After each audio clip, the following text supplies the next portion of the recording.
Assalamualaikum warahmatullahi wabarakatuh.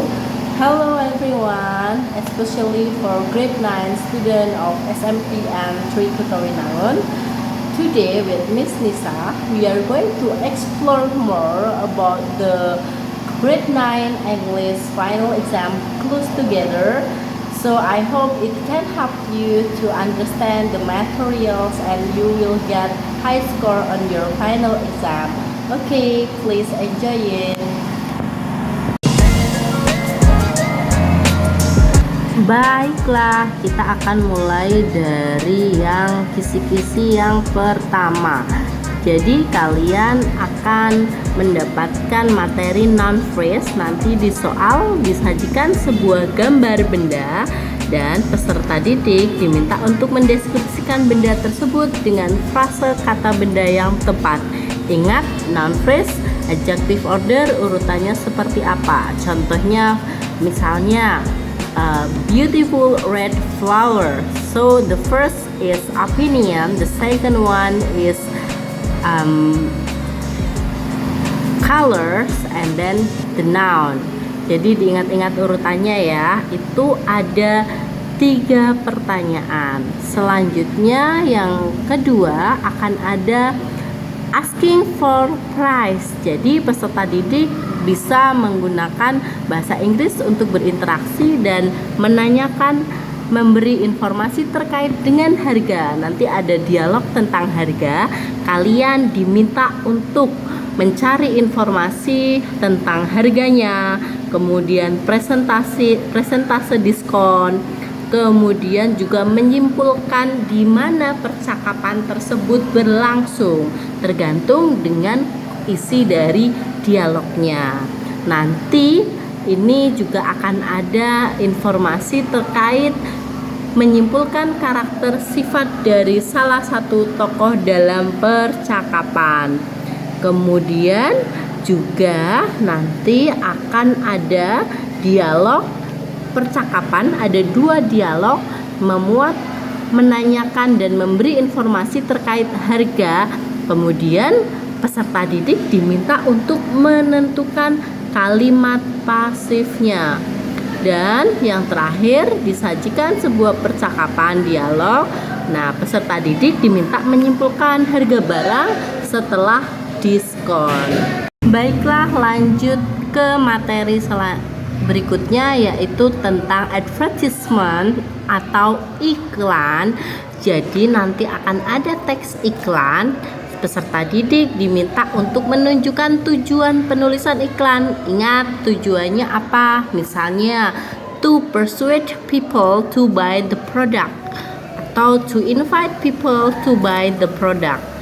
Selanjutnya nanti diminta untuk menentukan produk apa yang ditawarkan dari iklan tersebut. Apakah produk iklan makanan, jasa, atau minuman, atau yang lainnya. Kemudian disajikan sebuah iklan yang sama ternyata iklannya tentang makanan ya. Peserta didik dapat menyimpulkan informasi dalam teks tersebut. Jadi nanti informasi tertentu dalam teks silahkan kalian baca iklannya dengan seksama. Selanjutnya ada teks iklan yang berbeda. Peserta didik sama menentukan tujuan penulisan iklan tersebut. Selanjutnya nanti diminta peserta didik untuk menentukan informasi rinci dari teks tersebut. Kemudian iklan kedua, ini peserta didik dapat menyimpulkan harga barang setelah didiskon. Ini menuntut keterampilan numerasi kalian. Yang selanjutnya masih tentang iklan. Disajikan sebuah iklan, peserta didik dapat menentukan persamaan kata yang terdapat pada teks. Biasanya contoh pertanyaannya the meaning of for example this word is. Nah, silahkan nanti kalian mencari tahu.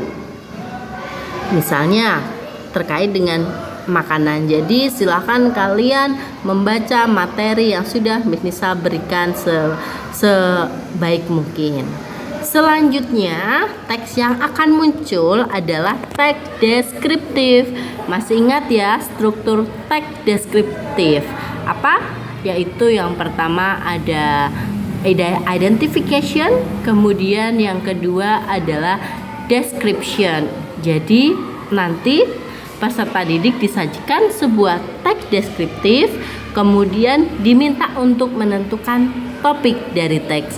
Ingat, topik itu biasanya yang sering muncul dari teks atau gambaran besar dari teks tersebut. Kemudian masih teks deskriptif yang sama, peserta didik dapat menentukan informasi rinci dari teks.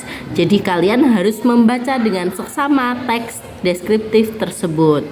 Kemudian disajikan sebuah teks deskriptif, peserta didik dapat menentukan informasi rinci dari teks. Nah, adapun teks deskriptifnya apa?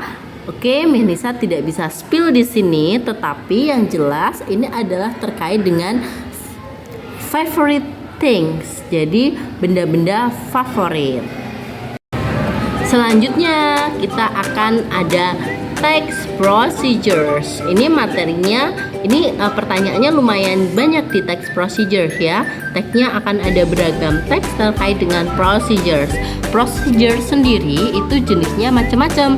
Ada yang berbentuk resep, manual, atau juga ada yang lain yaitu tips. Tapi di sini materinya bukan tentang resep, tetapi tentang manual dan tips terkait dengan digital life.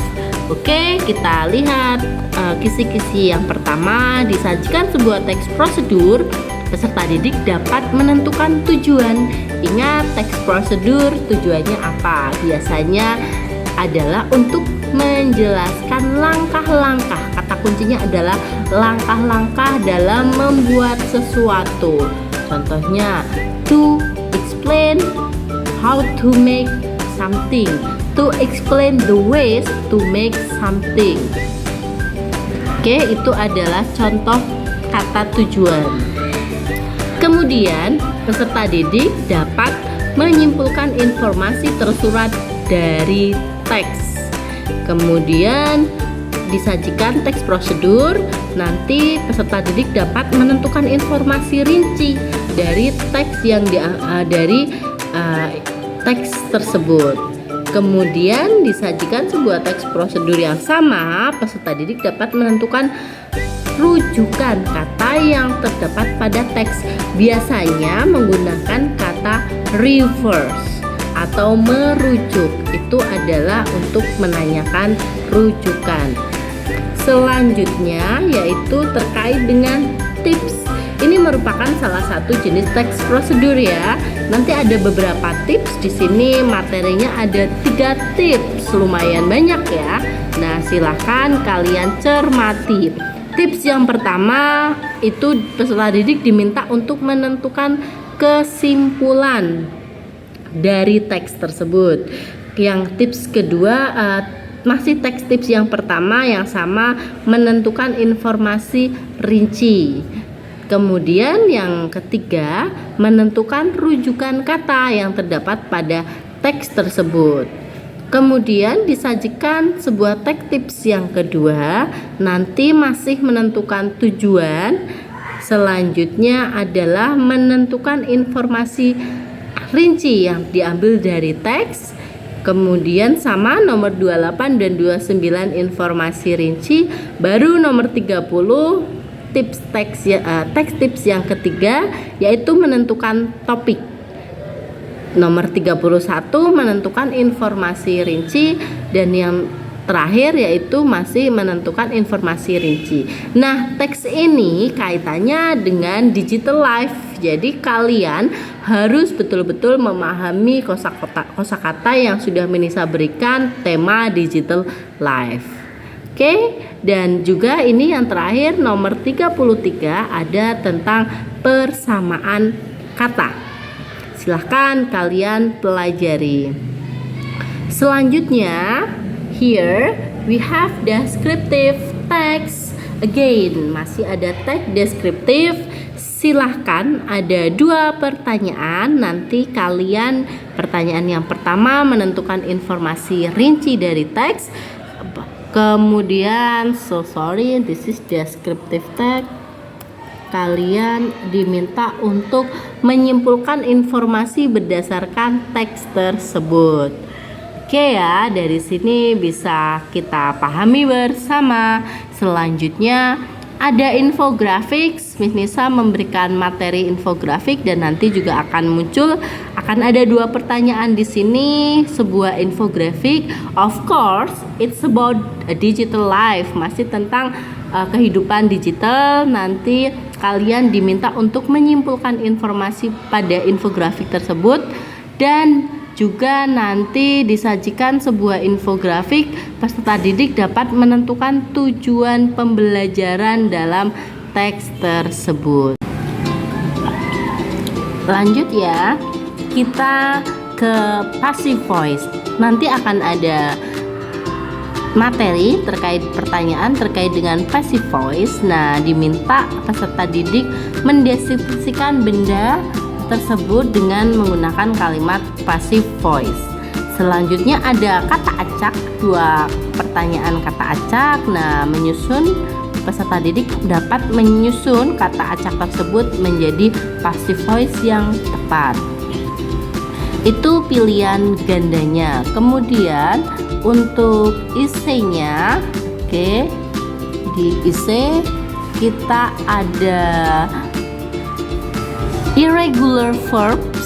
Jadi apa yang sudah kita pelajari terkait irregular verb 1, verb 2 or infinite or past verbs itu akan muncul, yaitu nanti peserta didik untuk menentukan. Di sini disajikan beberapa kata, kemudian peserta didik diminta untuk menentukan irregular verbnya dengan tepat.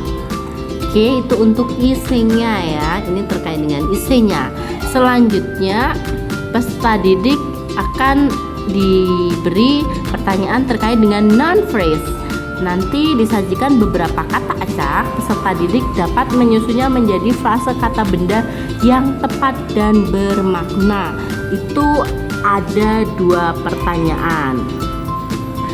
Di ise yang ketiga, yaitu terkait dengan melengkapi kalimat rumpang terkait dengan digital life. Peserta didik dapat menentukan kata yang tepat untuk melengkapi kalimat dengan tepat dan bermakna.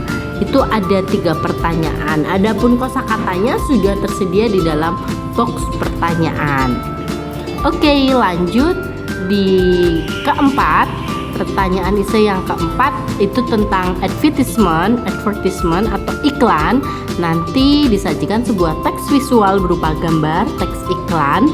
Peserta didik dapat menentukan informasi tertentu yang sesuai dengan teks tersebut. Ada 2 pertanyaan nanti terkait dengan iklan tersebut. Harapannya kalian bisa menjawabnya dengan benar.